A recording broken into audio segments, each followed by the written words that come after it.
Yang A, identitas modul. Jadi nomor 1 terdapat nama sekolah, nama guru, modul, fase, materi pokok, alokasi waktu.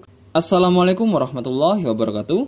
Halo teman-teman guru semua, terutama teman-teman guru P2 dan P3 yang sedang menunggu penilaian kesesuaian ya, yang akan dilaksanakan oleh kepala sekolah, pengawas sekolah maupun guru senior ya. Pada kesempatan kali ini saya akan membagikan instrumen supervisi akademik ya. Supervisi yang sering dilakukan kepada saya di sekolah saya ya, oleh kepala sekolah maupun guru yang ditunjuk ya. Ini saya bagikan mungkin berguna bagi teman-teman sebagai gambaran nantinya pada saat teman-teman diobservasi oleh pengawas sekolah, kepala sekolah, dan juga guru senior pada pelaksanaan penilaian kesesuaian ya. Jadi sesuai dengan jadwal ya, seperti yang kita ketahui, pelaksanaan penilaian kesesuaian oleh pengawas, kepala sekolah, dan guru senior ini tanggal 27 sampai dengan 28 November tahun 2022 ya.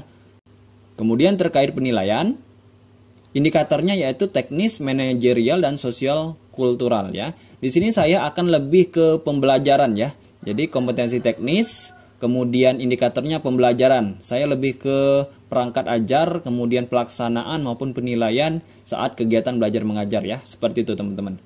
Mari kita lihat instrumen supervisi akademiknya teman-teman. Baik ya, jadi di sini terdapat tiga instrumen. Yang pertama rencana, kemudian pelaksanaan, kemudian yang terakhir ini penilaian ya. Dari ketiga instrumen ini ya, saya akan menjelaskan saja di bagian rencana ya. Nanti di bagian pelaksanaan dan penilaian ini akan saya jelaskan di bagian berikutnya. Baik ya, langsung saja kita ke bagian rencana. Instrumen telaah modul ajar dalam implementasi kurikulum mereka mandiri berubah berbagi ya. Jadi bagian pertama ini merupakan identitas ya teman-teman, nama sekolah, kemudian nama guru yang disupervisi, kemudian modulnya, fase ya, kemudian materi pokok, kelas atau peminatan, semester, tahun pelajaran, observer ataupun pengawas, NIP, tempat perekaman data, waktu perekaman data. Di sini ya teman-teman, instrumen yang digunakan ini untuk implementasi kurikulum merdeka. Lebih tepatnya ke SMK PK atau SMK Pusat Keunggulan. Nanti pada SMA atau SMK yang lain ini bisa menyesuaikannya teman-teman. Baik, petunjuk pengisiannya seperti ini. Berilah checklist huruf centang ini ya, kecil pada salah satu kolom yang paling sesuai rubrik berikut ini. 0 tidak ada, garis miring tidak sesuai. 1 ada, kurang lengkap atau kurang sesuai. 2 ada, lengkap dan sesuai. Baik, kita lihat ke bagian informasi umum. Jadi rencana kegiatan, bagian pertamanya informasi umum. Di sini skor, di sini keterangan ya teman-teman. Yang A, identitas modul. Jadi nomor 1 terdapat nama sekolah, nama guru, modul, fase, materi pokok, alokasi waktu, kelas, semester, tahun pelajaran, dan peminatan atau program. Jadi di sini nanti observer atau pengawas akan menceklis ya teman-teman. Jika teman-teman tidak ada identitas maka 0 di checklist. Kemudian kalau ada tapi kurang lengkap 1. Kemudian kalau ada dan lengkap ini akan di checklist skor 2. Kemudian yang berikutnya bagian B ya, kompetensi awal ya. 2. Gambaran kompetensi awal yang mendasari materi untuk mencapai tujuan pembelajaran pada ranah pengetahuan dan keterampilan pada materi yang merujuk pada CP. CP ini capaian pembelajaran ya teman-teman, mata pelajaran ya. Jadi di sini teman-teman akan dinilai juga ya, akan dilihat skornya. Apakah tidak ada ya, kurang lengkap atau memang teman-teman sudah lengkap ya pada modul teman-teman yang teman-teman berikan ya. Kemudian bagian C, profil pelajar Pancasila. Di sini instrumennya gambaran sikap perilaku profil pelajar Pancasila yang diharapkan dimiliki peserta didik, mandiri, berkebinekaan global, bernalar kritis, gotong royong, dan kreatif yang tercermin pada materi atau isi pembelajaran, kemudian pedagogi dan atau kegiatan proyek atau asesmen atau penilaian.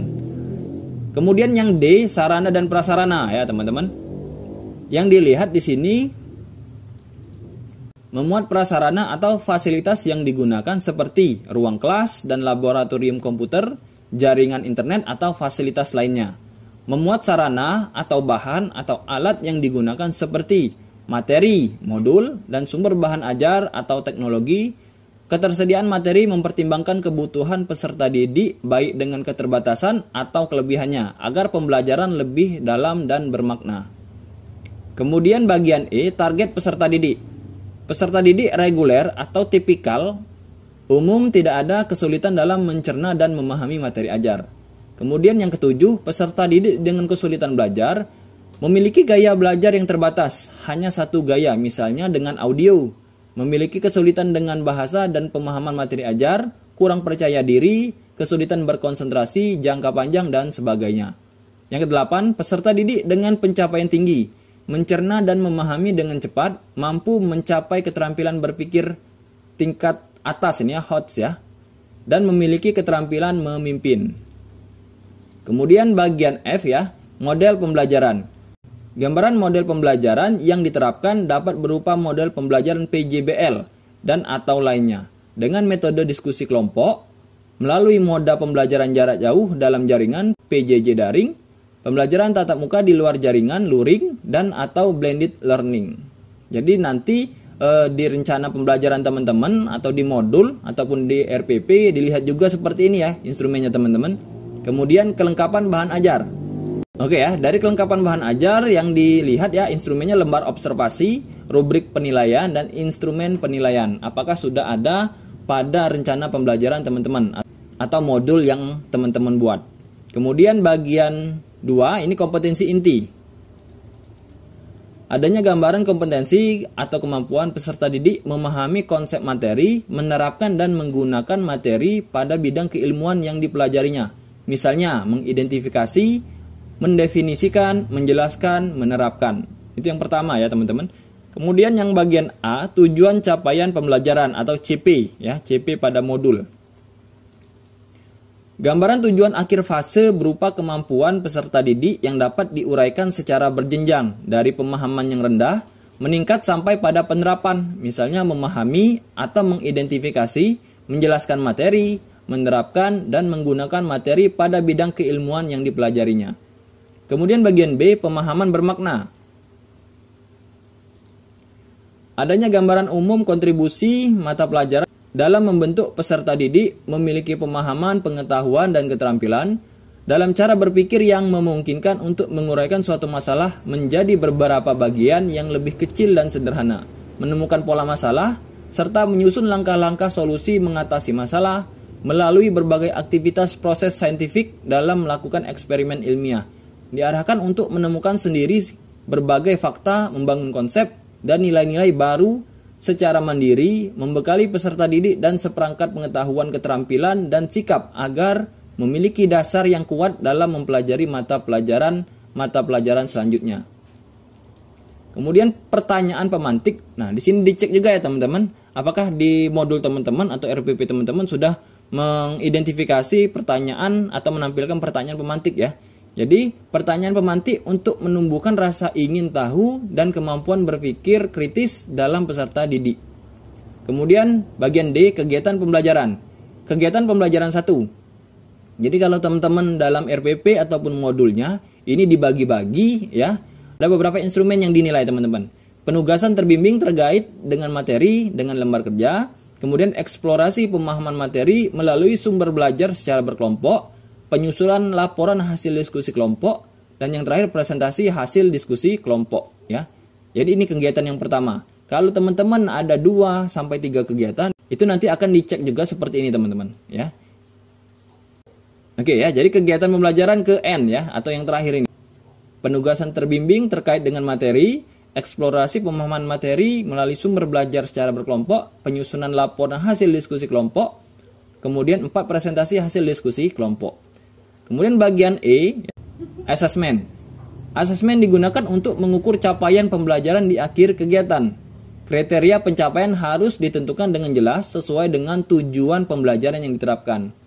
Kemudian asesmen sebelum pembelajaran, formatif awal ya. Jadi penilaian sebelum kegiatan ya. Bisa teman-teman mengadakan kuis ya untuk mengetahui sejauh mana pemahaman peserta didik terhadap materi yang akan teman-teman sampaikan ya. Kemudian asesmen selama proses pembelajaran ya, formatif ya, selama proses. Kemudian asesmen pada akhir proses pembelajaran ya, yang disebut dengan sumatif.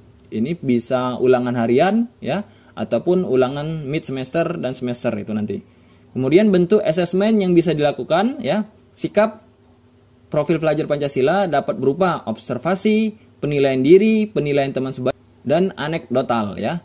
Jadi di dalam asesmen teman-teman ini memuat seperti ini atau tidak nanti dilihat ya, apakah ada observasi, penilaian diri atau penilaian teman sebaya, seperti itu teman-teman. Kemudian performa ya, presentasi, pameran hasil karya, jurnal, kemudian tertulis ya. Penilaian tertulis itu tes objektif, bisa bentuk esai, pilihan ganda atau isian. Kemudian bagian F ya, pengayaan dan remedial. Pengayaan diberikan pada peserta didik dengan capaian tertinggi. Remedial diberikan kepada peserta didik dengan capaian rendah. Di sini nanti akan dilihat juga teman-teman, apakah teman-teman sudah mencantumkan pengayaan dan remedial ya bagi peserta didik teman-teman nanti. Kemudian bagian G, refleksi guru dan peserta didik. Refleksi guru. Adanya guru melakukan refleksi terhadap kegiatan yang sudah dilaksanakan selama proses pembelajaran berlangsung sebagai bentuk evaluasi proses kegiatan pembelajaran dalam bentuk pernyataan evaluasi diri masing-masing guru. Refleksi peserta didik. Peserta didik diminta untuk melakukan refleksi terhadap kegiatan yang sudah dilaksanakan selama proses pembelajaran berlangsung sebagai bentuk evaluasi proses kegiatan pembelajaran dalam bentuk tes lisan dan tertulis ya. Jadi guru maupun peserta didik melakukan refleksi teman-teman. Apakah teman-teman sudah mencantumkan di RPP ataupun modul teman-teman seperti itu. Kemudian bagian akhir yaitu glosarium ya, dan daftar pustaka. Adanya guru menghimpun dan mendefinisikan setiap kata-kata yang perlu diberikan penjelasan lebih lanjut ya, ini berupa singkatan. Kemudian daftar pustaka, adanya daftar pustaka yang dijadikan sumber atau bahan referensi guru terkait materi dalam bentuk hard copy ya, buku, soft copy, e-book atau link materi berbasis digital atau internet. Dan yang terakhir ya, ini bagian lampiran. Bagian lampiran yang pertama lembar kerja dan atau lembar tugas peserta didik ya. Nanti dilihat teman-teman, apakah teman-teman melampirkan rubrik dan checklist untuk penilaian keterampilan.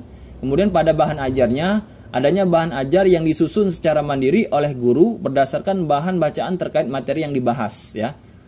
Jadi teman-teman akan dinilai apakah ada ya, kurang lengkap atau lengkap ya, 0, 1, 2. Ini pengalaman saya ya teman-teman yang sudah disupervisi oleh guru yang ditunjuk oleh kepala sekolah ya di sekolah saya. Jadi kemungkinan ya mudah-mudahan ini gambaran secara umum bagi teman-teman ketika nanti teman-teman dilakukan penilaian kesesuaian oleh pengawas, kepala sekolah maupun guru senior di sekolah teman-teman masing-masing. Mungkin ini saja informasi yang bisa saya bagikan. Terima kasih ya teman-teman. Jangan lupa subscribe, like, komen, dan share. Bagi yang sudah subscribe, saya ucapkan terima kasih. Saya akhiri, wassalamualaikum warahmatullahi wabarakatuh.